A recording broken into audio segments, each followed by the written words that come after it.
Alright, so here's the deal. I was approached by Neural DSP via Sweetwater to make a video about why you need both the Nano and the Quad Cortex, which is kind of a weird topic. Do you need both of these things? Do you even need either of them? What do you actually need? Is life just a meaningless series of events you live out until you're dead and strangers move into your house and throw away all your stuff? Sorry, it got dark there for a second. I'm kind of a weird person to ask this question, not only because I've been critical in the past of Neural DSP's marketing, but notoriously I hate telling people what to do with their lives. I think that's half of what's wrong with the internet. Everyone wants to tell everyone else what to do or how they should act. It's ridiculous. But I'd probably have a lot more subscribers if I did. Hey, you should hit the subscribe button! However, there is one Neural DSP product I use on literally everything I do, and that is the Fortin nameless plugin. Now what the f does that have to do with what Neural DSP wanted me to do? Well, when I was asked to make this video, I got out my Quad Cortex and knocked the dust off of it because it had been sitting in my closet since the last video I had made with it, and I was pleasantly surprised that now I had the Fortin nameless plugin in the list of available plugins to use on the Quad Cortex. And I gotta tell you, I was pretty stoked on how it sounded and how it translated to the Quad Cortex.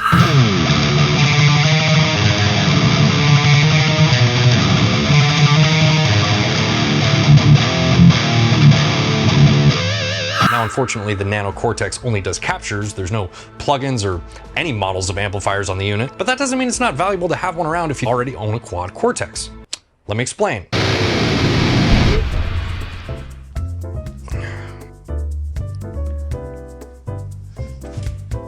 Okay, I need to set you up here. I would never tell you you have to own anything. I hate that. I don't ever want to make anyone feel like if they don't have a certain thing, they are less of a player or somehow inferior. That shit is whack, and I absolutely hate it when other content creators do that.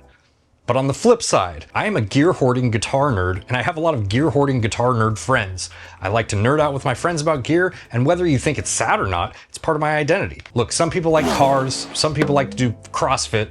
I collect gear and make YouTube videos. And I also feel very strongly that no one should tell you you don't need a piece of gear. As long as you're not hurting anybody else, live your life the way you want to, champ. No one should tell you what to do. Okay, so now that I've disclaimed that, let's get on topic. I'm assuming you are either in or at least interested in being in the Neural DSP ecosystem based off the fact that you are still here. So let's talk about the Quad versus the Nano Cortex versus the plugins. Do you need both or all three even? You might benefit from it if you are in a certain situation, but I need to get there. The Quad Cortex is a powerful, fully functioning multi-effects unit capable of creating complex patches and routing almost anything you can conceive of. I actually have a surprising amount of friends that are using these live now, but the obvious downside of that is, what if your one unit goes down and now you have no guitars, bass, or anything? Well, that's why most of the people that I know that tour with them, tour with two of them. Those situations are pretty much actively touring bands, so not an expense most people would want, but there are a lot of you that are playing gigs every now and then, or even just hauling gear around from your practice space. On the other hand, the Nano Cortex is a little powerhouse of tone, but really only has some core features. You can still use it to create captures of analog gear, but it is only capable of using one capture as your main amp sound. It's much more limited in terms of its routing and effects, and while it does have a lot of controls of the functions via the front panel, it is much easier to navigate them with an app via your phone. And I know that bothers some people, but you know, it is what it is. But the Nano is also incredibly portable, and that's going to be a big factor of what we're going to get into. In my original Nano Cortex video, my viewpoint at the time was it was primarily a capture pedal, and that people who were looking to it to be a mini Quad Cortex were probably going to be dissatisfied with its limitations. Well, to Neural DSP's credit, they've updated it to a point where I now have reconsidered my position on this. I think it's actually a viable portable rig for most players now, and actually a really great companion to the Quad Cortex. And that's where I think having both kind of comes in handy. We can TLDR this whole deep dive as big, expensive, powerful, and small, less expensive, competent.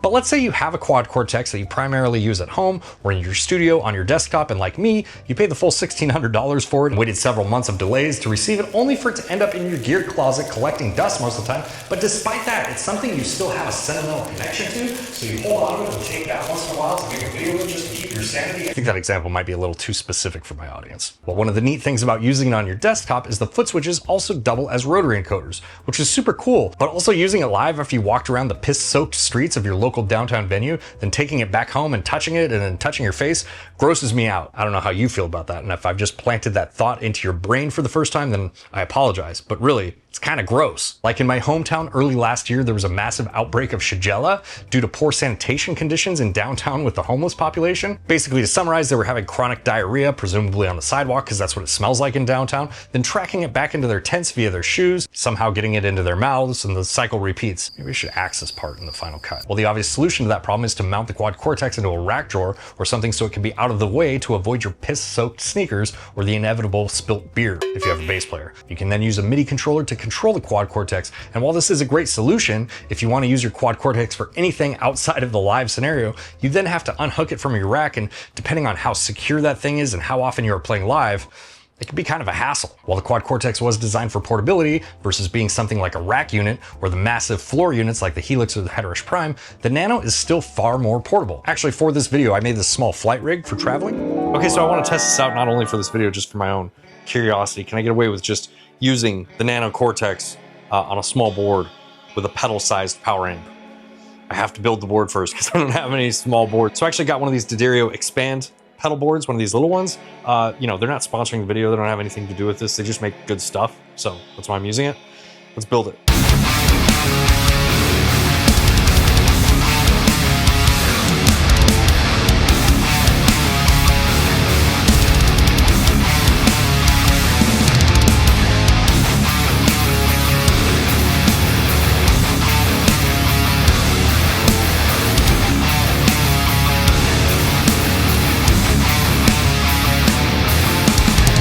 Okay, I'm done with this. I just built that thing up real quick. There's nothing crazy going on here. I actually had a little bit of extra space and I was going to put an overdrive. This is the Devil by my company Obsidian Audio. You guys probably know that. But I was going to put that on there, and then I thought, you know what? No, that kind of defeats the purpose. Is just to have this and then a power amp on as small of a board as possible. And you can see it's pretty small. Pretty minimalist. I mean, literally just the Nano Cortex, and then this is a power amp pedal by Lischlerum Audio. This is pretty cool. This will power a 4x12 cabinet. You know, it's more suited for maybe like a 2x12 or something like that, but it will power a 4x12, as we will see here in a few. Now, you might be asking yourself, hey, like you went to the pedal, that's not much less space than a quad Cortex as is. That's sort of true, but here, let me show you. This is the space difference between the Nano and a power amp. Mind you, a power amp that's going to power the cabinet. That's the space difference in between, you know, the quad Cortex. So the quad Cortex is still quite a bit more than this space, but like I said, you know, this board is a little bit overkill. I don't need quite that much. And I mean, you don't even need a board. You could literally just take both of these. You'd probably be fine with just both of those as pedals, but I just wanted it on a board, you know, for safety. My main rig, which is a gigantic hemorrhoid to travel anywhere with, is capable of doing all sorts of things, most of which I don't use. And if I want to take something that's really easy and portable, this ain't it. So let's say you are in the quad Cortex ecosystem and you wanted to use your same captures that you've come to know and love, but just be able to grab a quick, easy rig, then doing something like this can make a lot of sense. And we are actually going to test this rig out in a rehearsal scenario in just a minute here. Another thing, aside from the Shigella, I don't want to get my quad Cortex road rash. I know there are cases for them that you can use, but it kind of ruins the experience for me. It's like putting a case on your phone. It's practical, but half of what I like about the quad Cortex, or even my phone for that matter, is the sleek look and the feel of it. Now, while I wouldn't call the Nano Cortex inexpensive, it is significantly less expensive if you had to replace it because your bass player plugged it into an 18-volt power supply and fried its guts. But what if you like the plugins and the plugin compatibility on the quad Cortex? Can we use the Nano Cortex to capture our main patch? Is this like pointing mirrors at each other? Am I gonna open up a black hole and end the universe right now? Sure, it's fine. Let's try it. I think it's a little bit easier to use your phone for the capture process on this, but basically create new neural capture, make sure I have this all hooked up correctly. We're good to go.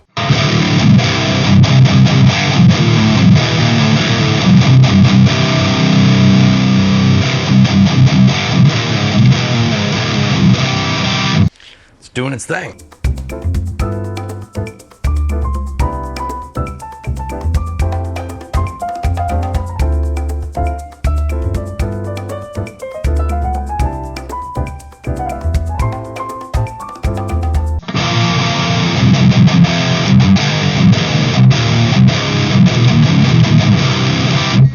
Oh shit, that is the capture.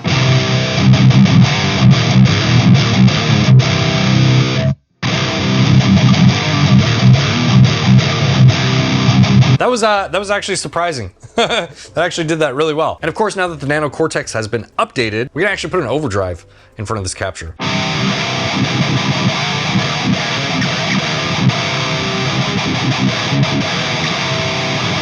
Also, as a quick aside here, I tested both to see the differences in capturing gear, and to my ears, there wasn't a difference in capture quality. However, the process is slightly different. Quad Cortex is capable of padding an input to get it in the range needed to create a capture, whereas the Nano doesn't have that feature. So I had to turn down my low box, which in this situation where I was capturing a boosted JCM 800 resulted in a brighter sound. However, in terms of quality, I couldn't really tell the difference between the two of them. For this video, the captures that I'm using are of this beautiful 1987 JCM 800, which is being boosted with the Devil Overdrive. If you want to test them out for yourself, I will link my Neural DSP profile in the description below.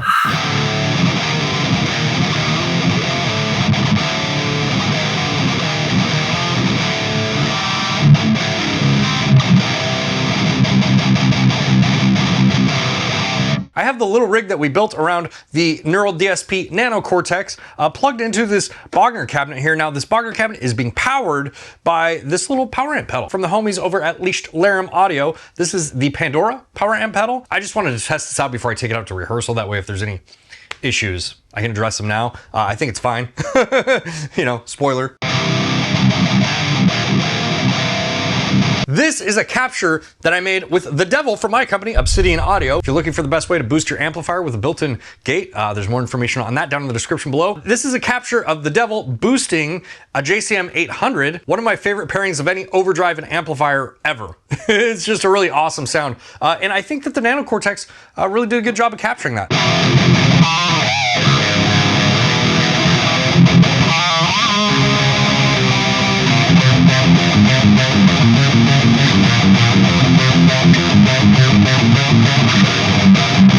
Yeah, really awesome pairing of things. I really love it. If you want to check this out, I will put this up on the Cortex cloud under my profile. Just search Taylor Danley. I'm sure you'll be able to find it, but I will leave this up there for you guys to check out. Basically, this is it. This is the whole rig right here. Taking my Jackson Soloist out there. I have a guitar cable, I have an IEC for the pedal board, strap, guitar picks. I think that's it. I think that's all I need. I really only need a couple sounds, so I'm pretty sure I'm going to be able to get along with this fine, but we'll see. We'll see. I'm also interested to see if this power amp can power a 4x12 cabinet to be as loud as I need it to be with a drummer. We'll find out.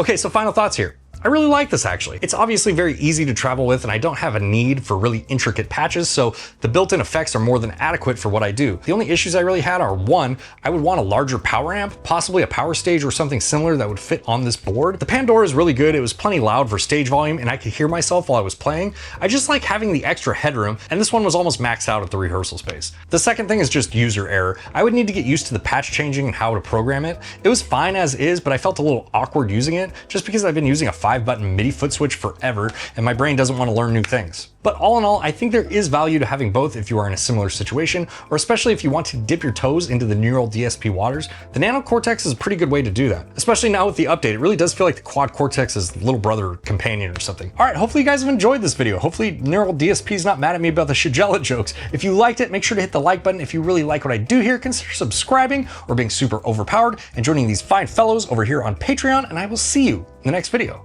Bye.